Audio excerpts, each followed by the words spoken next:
Hello everyone. Welcome to my channel. Please subscribe and keep watching more details. Bold and Beautiful 2-week spoilers October 13th to 24th. Electra busts Luna with cops. Bold and the Beautiful 2-week spoilers for October 13th to 24th. 2025 reveal Electra Forrester Lania Grace calls the cops on Luna Nozawa Lisa Yamada Monday. October 13th, we've got Bill Spencer Don Diamond, Katie Logan Heather Tom Will Spencer Krumaro, and Electra Lania Grace all pressuring Bridget Forrester Ashley Jonas. Just tell us the test results. Remember, we were stuck with that on cliffhanger Friday. They want to know, is Will the father of Luna's child? Finally, after a lot of soap opera stares and tension, Bridget shares the results of the paternity test with the Spencer family. Everybody's on pins and needles and yeah, looks like Will's the daddy. At least according to the 99.578% accurate test.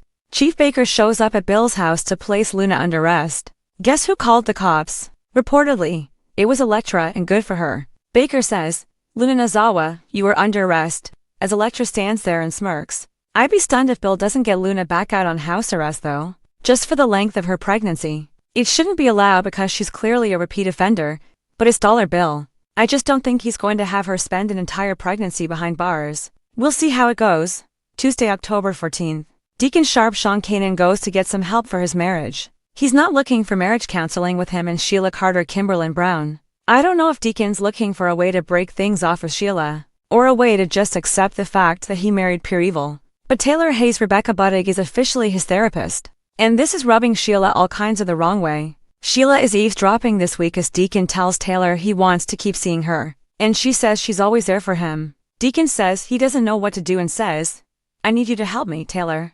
And then Sheila sees Deacon hugging Taylor. The look on her face as Deacon hugs her is not so much doctor-patient, it's more like, oh, big hot guy hugging me. Luna is absolutely stunned on Tuesday when Katie tells her that she and Bill are going to take her and Will's baby and raise it themselves. So, Luna isn't going to get out of jail free just because she has a Spencer spawn in her baby oven. I'm sure Will is going to be relieved to see Luna arrested and his parents cleaning up this mess for him. Not that it's his fault. Finn Finnegan Tanner Novlin reiterates that he wants justice no matter what, so he's not going to fight the fact that Luna was arrested. As a matter of fact, I think Finn will be happy to hear that she was arrested because Steffi Forrester, Jacqueline McInnes Wood is coming back soon. The return air date I've heard, but still haven't gotten confirmation for is October 20th for Steffi's first air date back from maternity leave, regardless of the fact that Luna is Finn's daughter and now carrying his grandspawn. I don't think Finn wants anything to do with her. He'll feel a lot better about Steffi's safety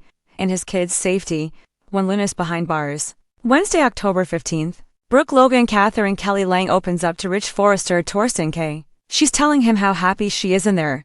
Is this their 8th marriage? I've lost count. She's also sharing her hopes for Taylor, wanting Ridge's ex to have her happily ever after. I'm sure Brooke does because Taylor is happy with some other guy. That's good insurance for Brooke and Ridge's marriage. Also, Sheila stops by Il Giardino on Wednesday to visit with Deacon.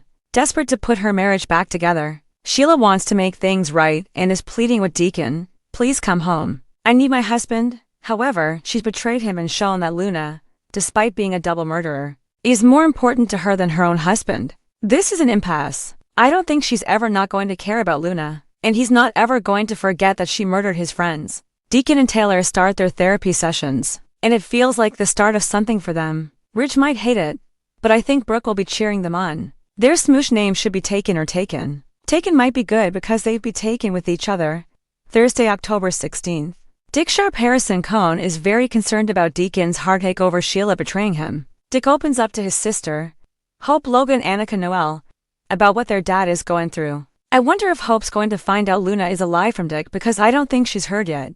Obviously, she'll be stunned and horrified but probably not surprised that Sheila betrayed their dad. Ridge and Brooke are kissing passionately, so the honeymoon is clearly not over. Dick sneaks into the Forrester Creations CEO office and adds his portfolio in with the others being considered for Hope for the future. I think they solicited certain designers, but are reviewing them anonymously. So, Dick's kind of cheating the game by sliding his in there on Bold and the Beautiful. He's hoping his designs will speak for themselves and outweigh his lack of experience. Later on Thursday, Hope, Ridge, Carter Walton, Lauren St. Victor, and Brooke look over the portfolios. Hope singles one out and says, we need to get in touch with this designer. And I'm sure it's going to be Dick.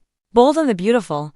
Electra catches Dick. Poppy confronts Lee and Finn about Lunafriday. October 17th, Electra meets Dick. I wonder if she catches him coming out of the CEO office. Because she doesn't know him and knows he doesn't work at Forrester Creations. So, she may have some questions. Dick asks Electra if she can keep a secret.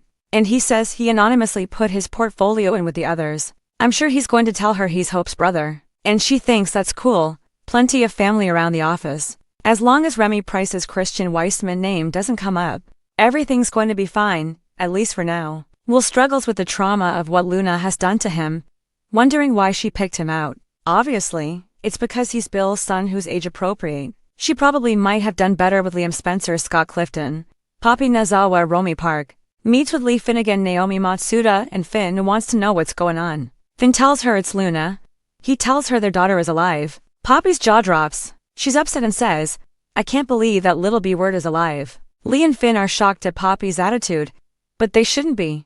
Finn has some things to say to Lee for lying about Luna dying and sneaking her off. Bold and the Beautiful. Key plot points for October 20th to 4th. Week of October 20th through the 24th. Hope likes Dick's portfolio best, but he has no experience. Will he get the job? Will he need to apprentice under someone? Brooke may suggest that Hope should nudge her dad, Deacon, toward Taylor. Will thinks Luna has destroyed his future, but his parents are coming up with a plan to protect him. Luna is arrested, but she may be remanded to Bill's house under house arrest for the duration of her pregnancy. Finn wants to warn Steffi, and since everybody agreed not to tell her until Luna was arrested, the time looks right because she's supposed to be back this week. Taylor may cross professional lines with Deacon, who might reject Sheila's attempts to reconcile. I'm interested to see how long it takes until Hope or somebody drops the Remy Price Electra bombshell on Dick. The next 2 weeks in the Bold and the Beautiful will make jaws drop from Forrester Creations to the Spencer mansion as jealousy, obsession, and betrayal collide. Secrets explode like fireworks, alliances shift in the blink of an eye, and one bold woman goes too far, landing Luna right in the crosshairs of the law. Buckle up. From October 13th to 24th, the drama is turning criminal. Luna's world comes crashing down. Luna Nazawa thought she had problems before, torn between her love for R.J. Forrester and the complicated guilt she still feels for that accidental night with Zend, but nothing could prepare her for what's coming. Electra, who has always kept her claws sharpened for Zend, finally reaches her breaking point. After overhearing Luna and Zend arguing about that night, Electra becomes convinced that Luna deliberately seduced him, just to ruin her chances with Zend.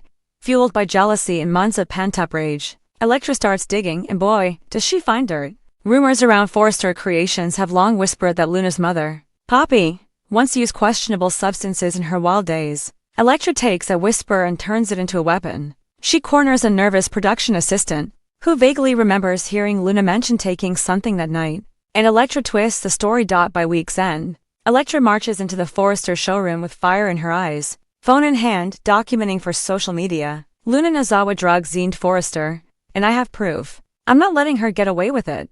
RJ steps in immediately, furious, demanding she stop. But Electra is just getting started. She calls the LAPD. Arrest and all. One cops arrive in stunning fashion, right in the middle of a Forrester meeting. Luna freezes like a deer in headlights as the officers approach her. Hope gasps. Brooke clutches Ridge's arm. Zend steps forward, trying to take the blame, but too late. Electra watches with satisfaction as Luna is questioned in front of everyone. Luna is trembling, desperately explaining it was all a misunderstanding, an accident, not a crime. But Electra keeps shouting, accident or not. She admitted she took drugs before sleeping with Zend. That's illegal.